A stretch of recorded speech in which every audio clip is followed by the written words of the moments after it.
We are going to be recording this session because we want to be able to publish this online as well. So if we can begin recording, then I'll get started.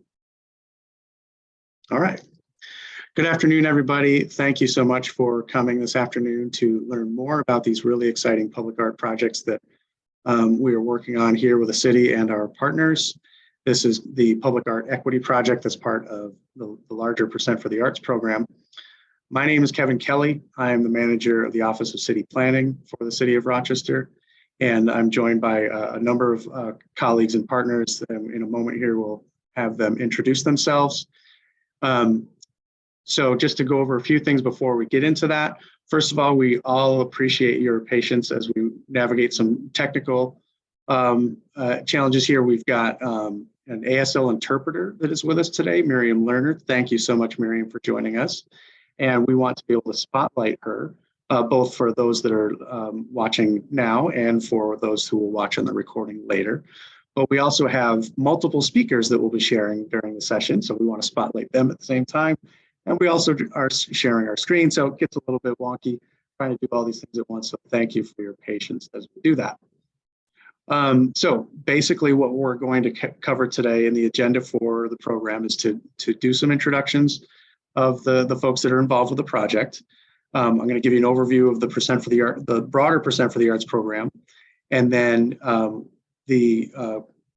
partners that are running the My Rochester program will give an overview of that murals program, and we'll do a little Q&A session for folks that have questions about that project, and then our partners who are administering the Locus Focus Mosaic program will be giving an overview of that, followed by any questions related to that part of things. So there's lots of different layers here. We will do our best to explain how they all relate, and we'll make plenty of space for people to ask questions. And you are not limited to this session today to ask questions. If you think of things after this, you can certainly email folks with your questions, and all the information that you need for that is on the city website, cityofrochester.gov/arts. I'm sure one of my partners here could drop that in the chat. All the information that you need is on that website. But while we do Q&A here today, we ask that while we're presenting that you please stay on mute, and you can drop questions in the chat in the middle of the presentation. That's fine. We'll just answer those questions after the presentations. But because this is a small enough group, we could also just have you ask your question live if you prefer to do it not in the chat. Okay, so those are the ground rules and the overview of what we're doing. Let me now get into the introductions of our different partners here. So I'll ask Heather to go next. Hi, everyone. I'm Heather Anderson with the Office of City Planning with the city. And I'm going to popcorn it over to Aria. Thanks, Heather. Thanks, Karen. My name is Aria Camioni Lind, and I have the great good fortune of leading a consulting practice here in Rochester. And we do arts administration as one of the services we provide. So I'm happy to be here as the arts administrator for My Rochester Murals, along with my partner, Tamara Lee. So I'm going to popcorn it over to Tam to introduce herself. Hello, thanks everyone for joining us today. We're really excited about this. My name is Tamara Lee, and I work very closely with Aria and Aria Strategies with Blackout Consulting. Our focus is equity, and that was something that was super important to us as part of this process. And so Aria and I tried to design a process that made this arts program really accessible to the community. And so we are excited to have you here to hear more. And let's have the folks from Rock Arts United go next. Hi, everyone. My name is Amanda, and I am one of the founding members of Rock Arts United, along with Kelly Cheadle. We advocate for individual artists and small art organizations. And we're really excited to be distributing this money from the city of Rochester to an artist for Locus Focus. Kelly? And as Amanda said, I am Kelly Cheadle. I am one of the co-founders of Rock Arts United as well. Rock Arts United envisions the greater Rochester region as one in which government, education, business, and residents all recognize and support the artists and small arts organizations in all of their diversity as a key component of a healthy, vibrant, and equitable community with access for all. And so we are just absolutely tickled with the opportunity to help distribute some of this percent for arts funding, which has been long waiting in the wings to get into the hands of our artists in Rochester to get to be put to good work. So we're thrilled to be here. Great. Thank you, Kelly, and everyone else. As you can see, we have quite the all-star cast here of folks helping us out with this project. One last logistical thing. Again, you'll see that Miriam is spotlighted here. I believe each of you as individuals might have an option on your view settings to change that. If you wanted to unspotlight her and focus on the speakers, I think you could change that in your view settings, but we certainly wanted to keep her spotlighted for the recording. So before I have our project partners here get into the murals program and the mosaics program, just wanted to give you an overview of the broader program here that the city has, and this is just one component of it, and that is our Percent for the Arts program. And so this is a program where each year the city of Rochester is setting aside a certain amount of money to invest in public art throughout the community. And we call it kind of the 1% for the arts because we do a 1% calculation of the total development costs of large capital projects or infrastructure projects, and calculate that number and then set aside that money and invest that in public art. That art does not necessarily have to be part of an infrastructure project that helps with the calculation. It's really just a pot of money that we can use to invest in public art anywhere in the city of Rochester. So it's a relatively new program. This is actually, I mean, we've been working on it for a while, but this is actually really kind of the inaugural way of getting funding out into the community to do this. We're super excited about it. We're just scratching the surface here with this. There's lots more to come this year and in the years ahead through our Percent for the Arts program. But we as the city really value the arts community and value having more and more public art in our public spaces and the vitality that creates for our community. So that's what the Percent for the Arts program is all about. Once again, you can find out more information on that and all the different programs that are part of it at cityofrochester.gov/arts, which is in the chat. So thank you for your attention on all of that. I will now turn it over to, I believe, Aria Strategies, you're going first, right? Thanks, Kevin. Tam and I are just going to kind of toss things back and forth with each other. But I'm going to introduce the project. It's called My Rochester Murals. And we are tasked with finding artists to create 2 or more murals at selected locations that have been approved by the city. There's up to $80,000 available to create these murals and pay for associated expenses, including artist fees, equipment, any other materials that you need. We want to talk a little bit about the locations, I think, first. Yeah, Tam, does that sound good? Sure, So, sure. do you want to talk about the locations? I think that we can talk about the way we chose the locations. I think that's more important. Yeah. There was 3, 4-ish criteria that we really looked at because, again, we really wanted to center equity with this project. And so there were 3 to 4 different criteria that we looked at with all these available places in the city, one of which making sure that the locations were feasible for art to live in terms of just surface and walls and things for you to be able to create on. But also we looked at several different sort of maps of the city and layered them. Aria, do you want to talk about what those were? Yeah, so we looked at the 1930s red line map of the city of Rochester. We layered over that the RPD open portal gun and knife violence map from 2022. And then we looked at historic investment and disinvestment. And so that led us to a couple really specific neighborhoods.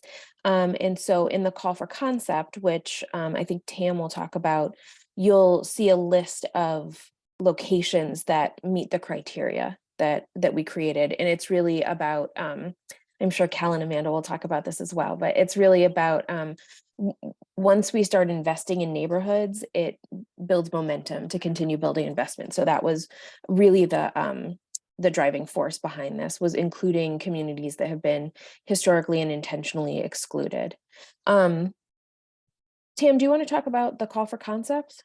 Absolutely. So we really are excited to be able to be sort of on the ground floor industrial year of this project, and wanted to be very intentional in how we created the call to make sure that it was accessible to as many people as possible, and made sure that since this art will live in these neighborhoods that we live and work and play in, that we definitely had the ability to have the people that are part of those neighborhoods be a part of this process. So we actually designed 2 tracks for people to apply to in order to be a part of this exciting work. And one is designed for professional artists, professional muralists, people who have been a part of these kind of large scale projects before, who understand the idea of taking design from concept to fruition in terms of bringing it to scale and materials, and hiring people to do that work, the machinery that comes with doing that work, etc.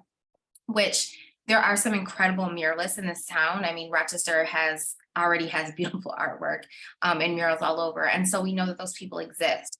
So as you go through, if you go through the call and you fill out the Google form to participate in this project, to apply to participate, you'll see sort of 2 options that provided for you. One is the professional muralist track, who again can take this project from conception to fruition, actually physically putting this on the walls and the areas that are designated. And the other is a community option where, I think that we all know people that just love art, love being a part of art, love making art, and have great ideas, and possibly even the ability to design what that looks like, but maybe not the resume of being able to actually take it from conception to the wall. So those people would be able to just turn in a design, apply to turn in a design that will then be turned over to professional artists to be able to bring that idea to life in one of these murals.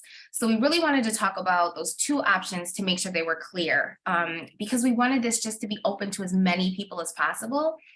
There's people that we all know that create amazing art, and we wanted to make sure that this process was open to them, as well as the professional muralists that make the city as beautiful as it already is. Thanks, Tam. I think I'm going to talk about the theme, and then we'll talk about sort of like the phases of the project. So we are inviting mural artists and community members to submit their concepts for the art under the theme My Rochester, which is an exploration of what Rochester means and has meant to artists and communities from different backgrounds and lived experiences, their hopes, hard work, losses, and victories. There are many different Rochesters depending on lived experiences. Rochester is a different city for each of us.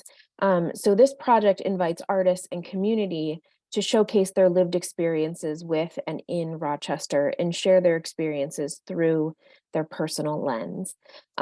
So really it's about, what Rochester is to you.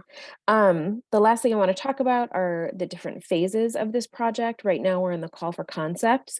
The jury panel will take all of the submissions that come in under the call for concepts, and they'll use a rubric to score the submissions. And then the call for proposals is by invitation only.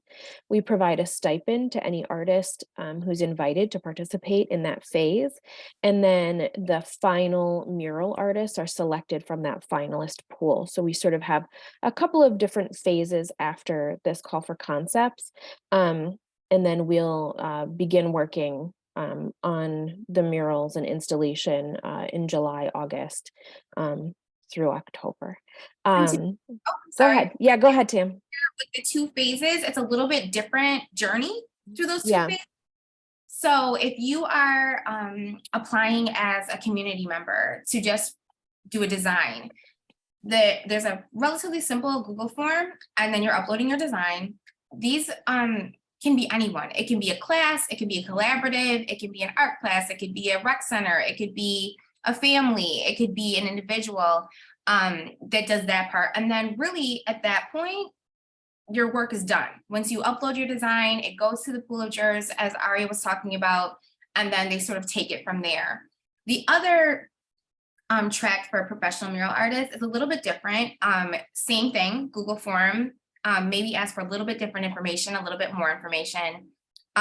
Submission happens, and then the panelists take over to discuss the art and go through the rubric, etc. Both sets will go through that same rubric, will go through that same set of folks, but there's a secondary process for the professional mural artists that come from there. And that's where the finalists are decided and things happen from there. So just to be clear, the timelines are parallel, but just slightly different. And the sort of bar is slightly higher in terms of what you're expected to produce and the timeline and the secondary steps in the professional muralist track. Great. Anything else we want to share before we open it up to questions? I think that's it, right? Awesome. So we would love to answer any questions you have. And if we don't have the answer, we will put it in our question log and go find the answer. So I think the easiest way to do this is if folks just want to come off mute and lift up their question, we're happy to answer those. Kevin, I saw you come off mute. Do you want to add anything? Yeah, just in terms of the logistics for this, obviously we're going to handle some questions here today, but because not everyone is able to attend this session, we will be kind of making a log of all these questions and answers, both here today and things that we receive over email, and those will all be published publicly. So if someone doesn't see this, they could still visit the website and they'll see a document. Oh, these are all the questions that have been submitted, so that everyone has a fair chance to understand the details of this and get clarification on those. So it won't be limited to just this session. And then the other thing I'll mention is, again, these questions are about the My Rochester Murals program, and then Kelly and Amanda will present after that, and we'll take questions about their program. Yeah. Thanks, Kevin. Are there any questions we can answer for anyone? Hi, good afternoon. I did have a question. I just wanted to, maybe I missed it. Did you all tell us the locations for the murals as of yet, or is that being held back until the winners are decided? Nope, those are on the call for concept. It'll take me 2 seconds to pull it up and I can read those off. And Let's see all the, and all oh, the sorry, go ahead, yeah. sorry, it pulls it up. All of the information, like specifics in terms of what information is being collected in the Google form, the specifics about location, the timeline, specific dates. You can find all those on the city website, which I will drop in the chat again. cityofrochester.gov/arts under our My Rochester Murals program, you'll find the actual calls for concept. So anything detail-wise that you missed in this conversation, you can always go back there and be able to pull all that up in writing. Okay. Thanks for that, Tam. So these are the locations that we have with a couple notes about them. And then also in that call for concepts where they're listed, you can hyperlink to a Google folder that actually has photos. So you can kind of reference what area we're talking about in those locations. So the locations are on the east side, Lincoln Branch Library at 851 Joseph Ave. Right now it's closed for renovations, but reopening in August of this year. Also on the east side, the Avenue D Art Center at 212 Avenue D. And then on the west side, Clara Barton School 2 exterior, the Troop Street Playground wall that runs along one side of the playground, the Lightfoot Art Center for Equity and Justice at Flint Street. These are all exterior wall opportunities. Charles Lunsford School 19 exterior, West High Park at 200 Arnett Boulevard. There's a building that can be painted, and the Verona Street Park building, also sometimes called Brown Square. That building is available to be used as a mural canvas. So we have those locations. When we work at our centers, we work directly with our center supervisor and staff. And when we work at schools, we work directly with our CSD building and facilities, as well as school administrators and custodial staff. Thank you, Ari. And if I could just add a general point related to that I should have mentioned at the beginning. All of our funding through the Percent for the Arts program, including these projects that we're talking about today, are limited to creating public art on city-owned land or publicly owned land, including the public right-of-way, which is the sidewalks and the streets and that sort of thing. So RA Strategies and Rock Arts United folks have done a really fantastic job of, within those parameters of city-owned land, sort of narrowing it down to certain neighborhoods and narrowing it down to certain properties. So we, for example, we were not through this funding able to create murals on privately owned buildings, which is very common in Rochester, as you know, like Wall Therapy and other folks have created great murals. That type of thing would not be eligible through this program. This is exclusively city-owned property. And I also want to note that this is year one of this program. So we highlighted these areas because they deserve the investment, but they certainly aren't the only neighborhoods that do. And it's our hope that as the years of this project go on, that we are able to create this kind of art in every neighborhood that deserves it. So we highlighted these based on the criteria that we designed and the need for the investment as immediately as possible in these neighborhoods, but there's certainly more, and hopefully over the years, this project will touch all of those neighborhoods. Any other questions we can answer for folks?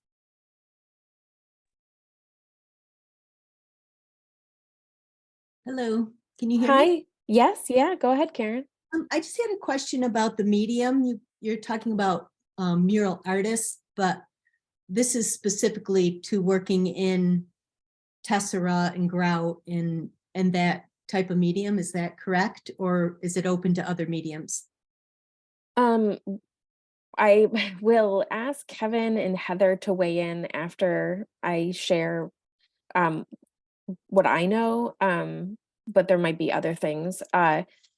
When we're talking about mural art, we're thinking like paint, essentially. Like we're not thinking like any 3D objects or like tile or anything like that. And I just saw Kel put in the chat, there are two different projects. So Mosaic is the 3D installation project of Percent for the Arts, and the My Rochester Murals is the mural portion. So we're really looking at like painting on a surface. Kevin and Heather, is there anything that you want to add? Or Tam, is there anything you want to add? I don't think so, just that Karen, Amanda and Kel will be talking about the Mosaic project next.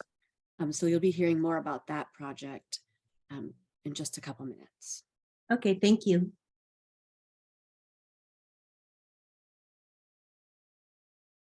Any other questions from folks? We've got time for one. Katie just put in the chat.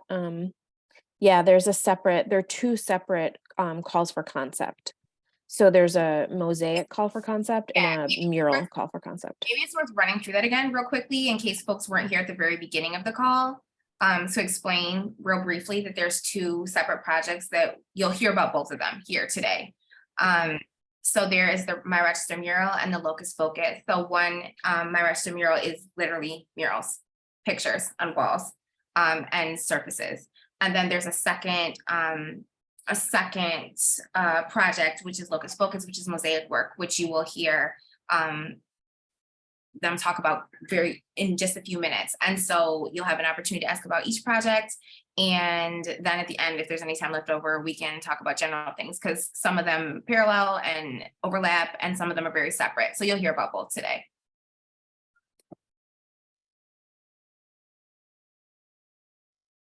There's another question in the chat.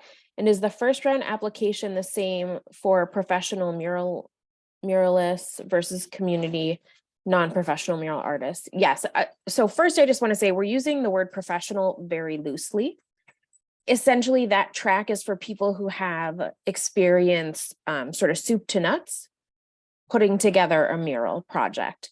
Whether you're paid or volunteer, whatever is not necessarily what we're looking for. We're just looking for people who have experience with murals to use that track. If you don't have experience with murals, we're asking you to do the community art project track.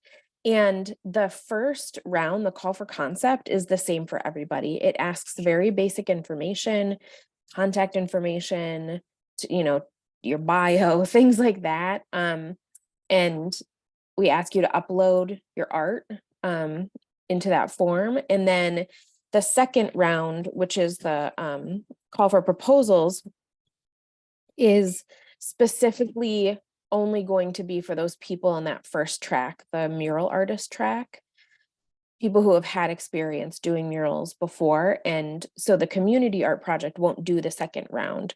They get pushed into the finalist category just from the first round, but the mural artist track goes through the concept round and then gets invited to do the proposal round. And then finalists are selected from that. But yes, the first round form, the first round like call for concepts is the same for both tracks. Tam, what did you want to add? Oh, I just wanted to very briefly see if Arya, you could just mention the option in the Google form that if you were interested in bringing that project, I wanted you to explain that just in case folks miss it in the Google form so they understand what that means. Yeah, sure. So in that call for concepts form, we included a question that said, if you're somebody who has experience with mural art, do you want to be one of the artists who brings the community art project to life? So you could be hired to do do the whole like mural installation and scaling and things like that. If you want to be, in addition to like submitting your own project or whatever. It's just we're trying to create a pool of mural artists who can do the full gamut of the project, and then the folks who are interested in actually doing the installation of the community art project will get selected from that pool. Yeah, thanks for that, Tam. Anything else before we pass it over to Kel and Amanda to talk about their amazing project? All right, I'm going to pass it over to Kel and Amanda. Great. So I'm going to spend a little bit of time talking about what Locus Focus means, how we chose the project and the neighborhoods. And then Kel's going to talk a little bit about the function of actually applying. So Locus Focus, we really wanted to, we named it after the idea that you can choose one specific area and give it all of your attention.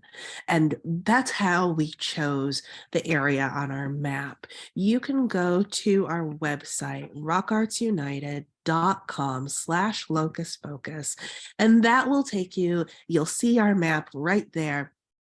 We overlaid the city of Rochester's newly designed, we are so excited that it exists, map of where the city has invested in the arts. We then specifically looked for neighborhoods that were lacking investment.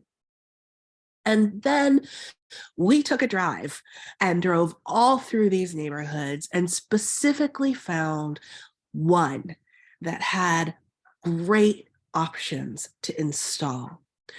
We're deriving our inspiration from the Magic Park in Philadelphia, where there is an entire area full, overflowing with mosaics. And this space has enough publicly owned property that we couldn't do it all with Locus Focus in one shot, but if somebody chose to in the future, we could fill up this space with beautiful, beautiful art.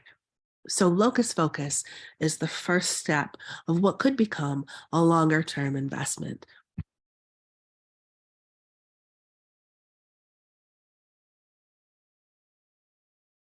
Now, I just highlighted just one area of that map, and that map is accessible on the project website.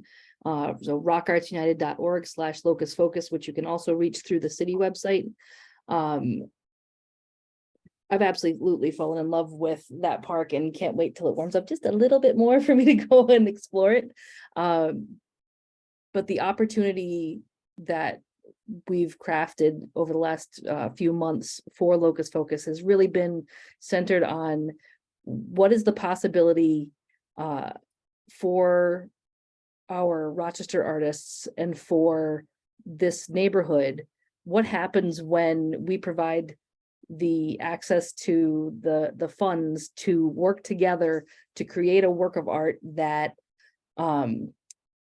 really builds connection between the artists and the community to the artwork that's created that lives in their community with them. And so we're really excited to see what folks will come up with. We've made it somewhat open-ended as far as, we're not dictating that this needs to be a flat piece. This doesn't have to be a sculptural form that's covered in mosaic. What we really are looking for, at least in this first round, is we want to know who is interested in working on this project, because we know as artists how much fun it is to fill in applications for things that are lengthy and you don't get. And so you've invested all this time, and we recognize that filling in applications is labor, and we want your labor to be paid for. So first round is very simple. We need to know who you are. If you want to work with another artist or other artists as a team, let us know who's on your team. We want to know that you've created things in the past. It doesn't have to be mosaic artwork. Mosaic is a very accessible medium. I could teach you the basics in about 10 minutes. And obviously from those basics, you could build on and create all sorts of magical things. But we really want to see that you have a commitment to craftsmanship and getting stuff done.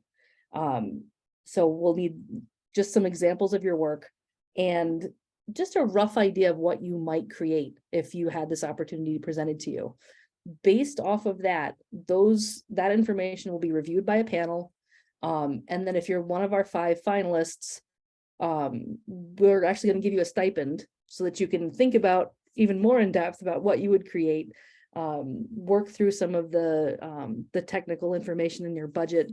And then those applications will be reviewed, and we'll pick a finalist and get a contract going and get you working in the community and get some artwork going in this awesome neighborhood. Amanda, Because we are willing to accept that lots of people haven't ever worked with a city before. Lots of people haven't done a project at this scale. And there are a lot of rules that have to be followed when we're administering funds from the city. So when you're in the second part of that, we will be here to support you. If you have questions about where to find resources, if you have questions about what this or that legalese means between us and Rock Arts United, Kevin and Heather and other folks in the city of Rochester will make sure your application process goes as smoothly as possible for you. and our goal is really, the last thing we want is for a piece of art to be plopped on a neighborhood with no connection. We want this to be an opportunity for a piece of artwork that, sparks joy every day. Something that, is just like kind of reactivates a memory, like, oh, remember when we built that summer? Or, oh, look, there's a piece of grandma's plate. I mean, I don't know how you're going to incorporate the community into this artwork. That's your job. But we wanted to provide this chance for you to kind of see how you might incorporate community art, mosaic, and this space that we picked out, and pay you to do so. So that's kind of where we're coming from. We did have some questions submitted on our form, and Heather and Kevin, you guys might be able to help out with some of these. And like we said before, we tried to keep, I'm going to share this screen again in a second. Let me just get to the right screen. So everything you need to know, you can access through the Locust Focus page on the Rock Arts United website, which you can get to through the city website.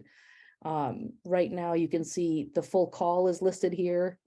You can ask questions up through March 3rd through the form that's available online, and we will post those answers.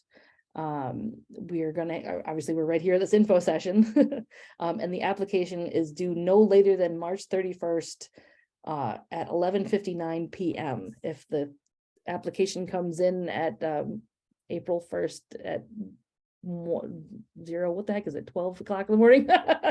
I'm sorry, we can't take it. So you've got at least a month here to get this in, and we really want to see it. And, you know, the outline to, you know, some of the basics are listed on the website, but really everything that you need to know is inside this call. And then as far as the application goes, I don't want you to get too nervous when you see that there's a lot of questions and things to click. It's really not complicated. It's just an opportunity for you to upload multiple images. So while it says page 1 of 9, it's just so that you could upload multiple images at a time. Stop sharing. And I'm just going to grab the questions that we had. While Kelly's pulling up those questions, does anyone who's present now have a question that we could answer?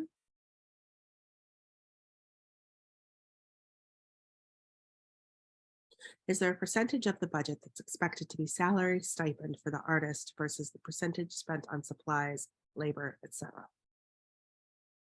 So while we don't have percentages marked out, we are paying our finalists a $500 stipend to fill in their fuller application with their proposals. So that money does come off the top of the 80,000. Our finalists will have a fuller description of what funds are available or earmarked for certain things, but just know that that budget has to cover everything from, you know, if you're going to create a sculptural work that requires a pad that is concrete and poured, that all has to be included in that budget. Asterisk, if somebody wants to donate that on top of it, I'm sure that would be fine, but like there's no magic money fountain that's going to be coming out of the city to pay for additional things. You know, if there's any lighting that you wanted to add, that would have to be incorporated into it. If there were, if there's insurance required, I mean, there is insurance required, and that was one of the questions that we'll get into. Depending on the piece, that number may vary. So again, it's hard to give firm answers because of the variability and what the project may be, but you know, that chunk of money is what is available for the entire budget for the piece. Okay, so question number 1, what insurance do we need? Can we get Kevin to answer that for us? I'm actually going to punt that to Heather. She has a better handle on that than No one wants to answer the insurance question. yeah. So this is, you know, one of the challenges I think for artists and working with the city and artists working in general has been grappling with insurance. The great thing about Percent for the Arts is we can have some of that money go towards purchasing insurance for the project. We understand that when artists are doing their final proposals and they're drawing up a budget for kind of projecting how much it's going to cost, they may not know how much to estimate the insurance cost of the project, and we can work with them to figure that out. And it's going to be really dependent on the project. So for something like a mural, the insurance mostly depends on things like whether you have to use a lift or scaffolding to get up and how high you're going up on the wall. For a sculpture project, it might be how large is it and what is the liability for this thing that might fall or how to prevent it from falling. So stuff like that. It really depends on the project. We want the barriers to be low to this. So we really want to work with you in figuring out how to cost that out. And that will come with the development of the specific proposal, right? And teams, you can chime in unless that's different, but for the concept, you don't have to really be thinking about insurance at that point. It's when you're drawing up the actual proposal that we can work with you to cost out what insurance would look like. Perfect. Okay, and then the next question is, where can the artworks be installed? So the artworks can be installed anywhere within the public right of way within that mapped area, correct, Kevin? And we highlighted 3 points that are kind of larger areas of space or larger opportunities. So there's the school, there's Baden Park, and there's also this really cute little pocket park. Let me see if I can pull that up. Hold on one second. Focus. Quimina Park. And I'll put that up on the screen again. And again, that map is available. So Abraham Lincoln School 22, Baden Park, and Quimina Park. But again, public right of way. So it could be an opportunity to, I believe we discussed possibility of street furniture, possibilities of Lamp posts. posts. You know, but again, it's going to be a conversation to have, you know, even along with the community too, as far as, you know, where do the folks in the community want to have this mosaic work placed? Yeah, and thanks, Cal. Just to clarify, when we use the term public right of way, that's exclusively talking about basically the streets and sidewalks. But this program is also eligible to be used on publicly owned land. That's in addition to the public right of way. So that publicly owned land would be parks, rec centers, libraries, schools, that sort of thing. Within that sort of set of categories, the Rock Arts United team has narrowed it down to those examples of Baden Park and Quimina Park, School 22. So it's those things plus the public right of way are the eligible locations.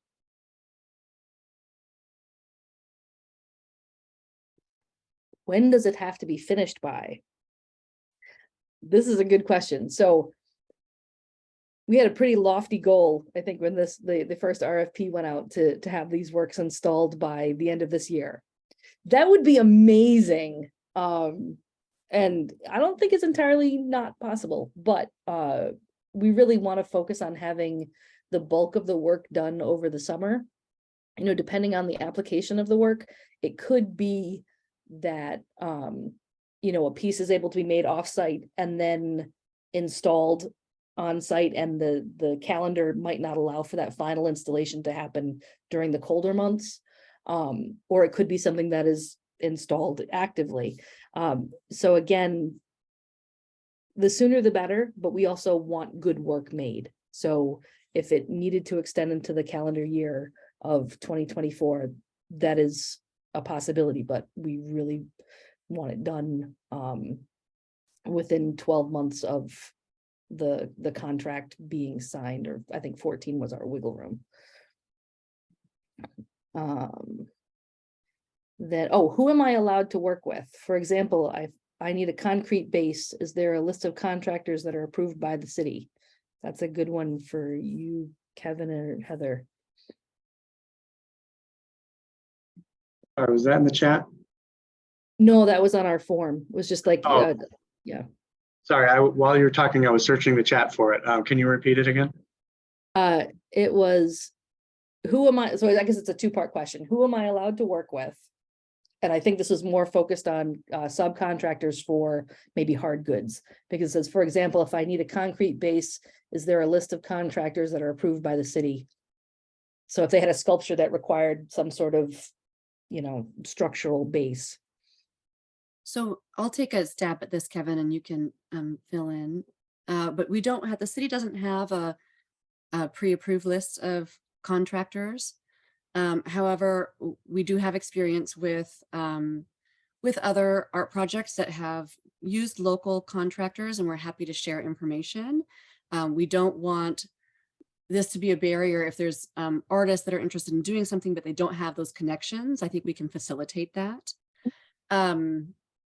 And thank you. I lost my train of thought for a moment, but I do want to throw in there that we prioritize local contractors, as well as we have minority and women business owned enterprise and workforce goals. So local contractors and also minority-owned and women-owned businesses, we prioritize and really try to encourage subcontractors, city funding through subcontracts to those businesses.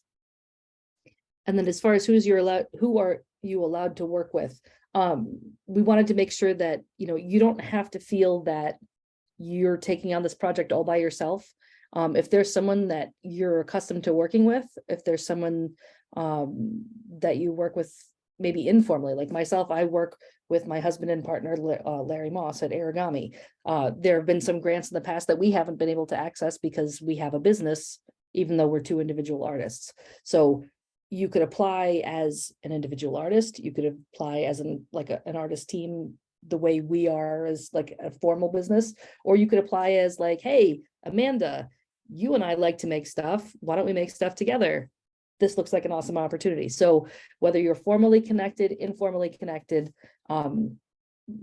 we would love to see what happens when people work together. We're also going to hope that people look for ways to engage the community. Mosaics take a lot of little pieces, which require a lot of hands. So we're hoping that artists will be willing to reach out to the community and bring on some apprentices to help them navigate, but also get the work done and maybe even learn from them in the process. Yeah, my stretch goal is a rock mosaic team. So just putting that out there.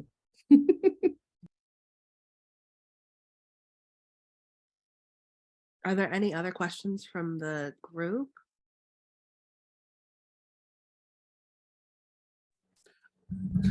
Hi, Kelly. I do have one more question. For projects in the past, for leaving, projects overnight in areas, does the city provide like security for those projects so they aren't tampered with or damaged overnight, or when people aren't there working on them? Or is that something we'd have to budget in with our stipend? Heather and Kevin, do you guys, part of while these relationships with some of the community businesses and organizations haven't necessarily been built yet, we're hoping that as part of the community engagement piece that, there's opportunities to partner with the school, opportunities to partner with some of the groups that are there to maybe be able to use some indoor spaces around installation time. That's not formalized yet. I don't know as far as Heather or Kevin, if you guys have any thoughts as far as the security of the spaces beyond that.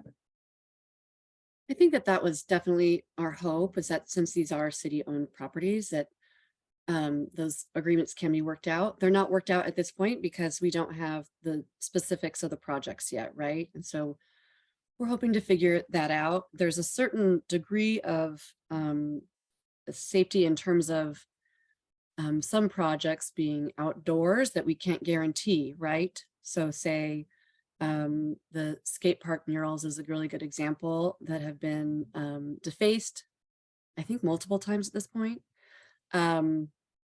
We do our best, but sometimes we can't protect beyond a certain point. So if those kinds of things happen, we have to assess what we have in terms of funding to really protect or keep the art intact and moving forward. Kevin, you have anything to add to that? No, I think that covers it. Thank you, Heather. Yeah. The other piece to also consider is that, as part of the Locus Focus project, because it is so community centered, because the goal is, or one of the major goals is to have community investment in the piece. I think our final selectee or selectees will, if they do their job right, the community will take ownership of that artwork, even in the process of it being creative, and look out for it and foster it and make sure that it's taken care of as best that they can as well. So, because it's theirs. So they'll hopefully want to make sure they're looking out for it too. So that's another layer of protection.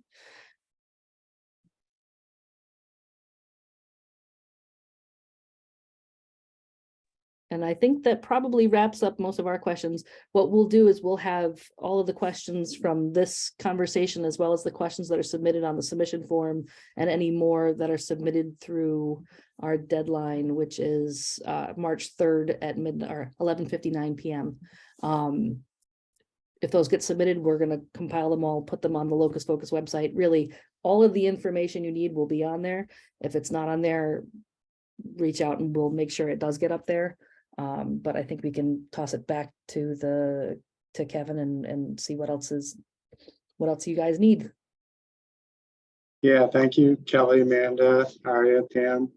And I'll just check with Aria and Tam. Anything else you wanted to mention to summarize, or reminders about key dates, things like that? Yes, I'm going to share my screen. Folks are welcome to take a screenshot of it. I just wanted to share the timeline real quick. So there are two different projects, murals and mosaics, and they have aligned but slightly different timelines. So we want to make sure people know that. So Kel just mentioned that March 3rd, all questions are due. March 8th, we'll share responses to all the questions on the City of Rochester's arts website. And then Kel and Amanda will also put it on the Locus Focus website. March 17 is the murals concept submission deadline. March 31 is the mosaic concept submission deadline. April 4 is when mural finalists and those projects not selected for the proposal phase will be notified. And then April 18th is when mosaic, the people invited into the second round of mosaic proposals will be notified. So if you have questions beyond that around timeline, definitely reach out to us. Or if you have questions about anything else, you can reach us at myrochestermurals@gmail.com. And then for the mosaics, it's rockartsunited.org/locusfocus. So these are the best ways to get in touch with us. You can submit questions this way about any of the things we talked about any other lingering questions that you have. And I'm going to toss it back to Kevin, Heather, Tam, Amanda, Cal. Is there anything else you want to add? I had a couple things to wrap it up, but before I do that, anybody else from the team wanted to mention anything? I just wanted to say thank you on behalf of Rock Arts United, and I'm going to assume from you guys too that I really appreciate the opportunity that the city has provided to partner with community groups that are anchored in the community for distributing these funds. It makes a huge difference in making sure that this the community is part of the process, and so just thank you. Absolutely. Thanks, Cal. Great. So I think we can wrap things up here. So thank you, everyone, so much for attending, for your questions, for the thought and investment that you might be putting into this as you consider applying. We hope that you will do that.